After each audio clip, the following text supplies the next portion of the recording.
નમસ્કાર મિત્રો, આજે આપણે એવા મિત્રોને મળવાના છીએ જેના વગર એક મિનિટ પણ ન ચાલે. હા ભાઈ, આ વાત છે પરિવહન પ્રણાલીને. આજે આપણે શીખીશું કે છોડ અને પ્રાણીઓમાં પરિવહન કેવી રીતે થાય. ચાલો સૌ પ્રથમ જોઈએ છોડમાં પરિવહન.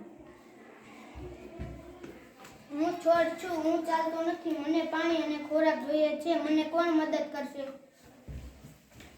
હેલો મિત્રો, હું જમીનમાં રહું છું, પણ ગામ તો બહુ મોટું છે. હું મૂળ છું, જમીનમાંથી પાણી અને ખનિજ ક્ષાર હું જ લાવું છું.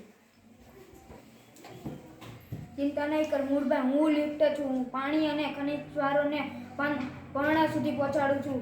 હું જલવાહિની છું. હું પાણી અને ખનિજ મૂળમાંથી પાણી અને ખનિજ ક્ષારોને ઉત્સેદન ખેંચાણથી પર્ણ સુધી પહોંચાડું છું.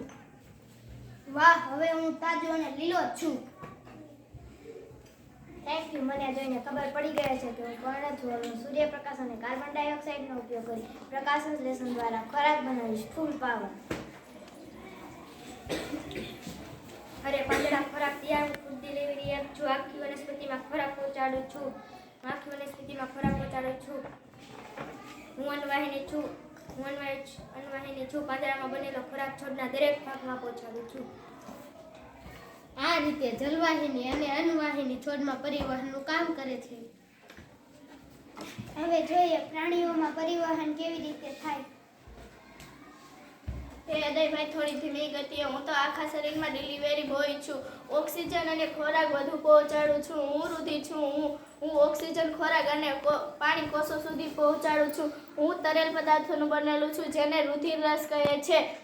તેમાં વિવિધ પ્રકારના કોષો જેમ કે રક્તકણ, શ્વેતકણ અને ત્રાકકણો આવેલા છે.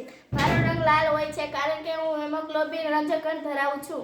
તે કાર્બન ડાયોક્સાઇડ અને બિનજરૂરી પદાર્થો પાછા લઈ આવે છે. હું છું હૃદય, ધક ધક ધક. અરે ભાઈ, કોઈને આરામ નથી. મારે તો બસ દિવસ રાત રુધિરને પંપ કરવું પડે. મારું કદ તમારી મુઠ્ઠી જેટલું છે. તેમાં 4 ખંડ આવેલા છે. ઉપરના 2 ખંડ કર્ણકો અને નીચેના 2 ખંડ સેબકો તરીકે ઓળખાય છે. રુધિરભાઈ, સીધો રસ્તો પકડજો. હું VIP રોડ છું. હૃદયથી સીધું શરીરના અંગો સુધી. હું છું ધમની. હું હૃદયમાંથી ઓક્સિજનયુક્ત રુધિર શરીરના વિવિધ ભાગો તરફ પહોંચાડું છું. મારી દીવાલ જાડી હોય છે કેમ કે મારી અંદર રુધિર વધુ દબાણે વહે છે. અરે કામ પૂરું થયું તો મારી ગાડીમાં બેસો. હું બધાને પાછા હૃદય સુધી લાવું છું. હું કાર્બન ડાયોક્સાઇડ યુક્ત રુધિરને શરીરના ભાગોથી હૃદય સુધી લઈ જાઉં છું. મારી દીવાલ પાતળી હોય છે અને તેમાં વાલ આવેલા હોય છે. હું રુધિર કેસિક છું. રુધિર કેસિકનું ઝાડું ખૂબ જ પાતળી નળીનું હોય છે. અમારા વગર રુધિર ક્યાંય પહોંચી શકે નહીં. વાહ, પ્રાણીઓમાં તો આખું ટ્રાફિક સિસ્ટમ જ છે. હૃદય, રુધિર અને રુધિરવાહિનીઓ મળીને પરિવહન તંત્ર બનાવે છે.